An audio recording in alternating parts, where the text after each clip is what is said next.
A man is assaulted by Henderson police after he tried to help them, and now the city has to pay nearly $500,000. Thanks for joining us. I'm Denise Valdez. And I'm Brian Loftus. 8 News Now investigator Vanessa Murphy obtained video from that incident, sat down with the victim and his lawyer. Now, we do want to warn you, it is graphic. For Jim Herndon, it's been 6 long years since he became the victim of excessive force by Henderson police. A bad situation got out of hand and things just spiraled. He was an assistant store manager at Sportsman's Warehouse. Officers arrive after a call about an armed shoplifter. Here, officers approach the suspect and he runs. We had a firearm. Herndon, I didn't know what he would do. a former law enforcement officer for more than 2 decades, Just instincts from lots of years of training. intervenes. I recall jumping on him. But he never expected what would follow. I saw stars. This is Sergeant Michael Gillis ramming Herndon in the head with an M4 and using a stun gun. Somebody had their hands wrapped around my throat and was lifting me up, so I peeled fingers off my throat.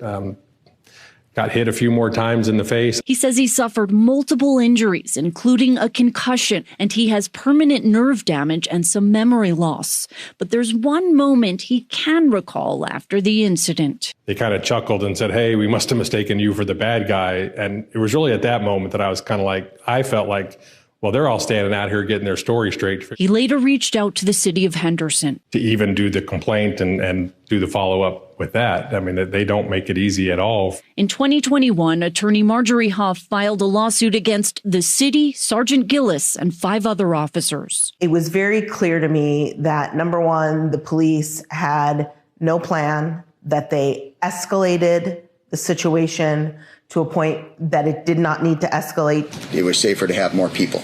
This is Sergeant Gillis on the stand. And you would not change a thing. No. He testifies the incident tarnished his reputation, a claim Huff is ready for. But you had previously had excessive force complaints for punching a woman in the face. There was questions on it, allegations, yeah. You had allegations against you for sexually harassing women at the Starbucks where you would do your paperwork. I don't think it was that wordage, but yeah. Also for inappropriately selling weapons. Yep. Voiding traffic tickets for friends and family. Yes, I did that. 5 to 10 inquiries about using excessive force by Internal Affairs. Sounds probably right. You've been placed on leave with pay 4 times. Yes, ma'am. What types of incidents cause an officer to be placed on leave with pay? Shooting incidents where somebody dies or there's substantial bodily harm to that person. And then the verdict, the city of Henderson must pay $450,000. What stands out to you about the Henderson Police Department after handling this case? They clearly have a culture that allowed this to happen.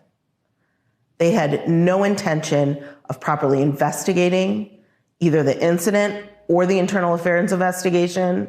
The whole thing was just a big rubber stamp. We're just going to say they did the right thing. It was never about money. It was about accountability. My only hope is that it's enough that it will make Henderson change their ways, and I worry about that. He says the video shows the moment his life changed forever. Still difficult to watch, but he says he hopes his story may inspire others to seek accountability. Vanessa Murphy, 8 News Now. Attorney Marjorie Huff says this is the first civil rights trial in state history under a new rule that came down from the Nevada Supreme Court. Now, previously, civil rights cases had to be handled only in federal court.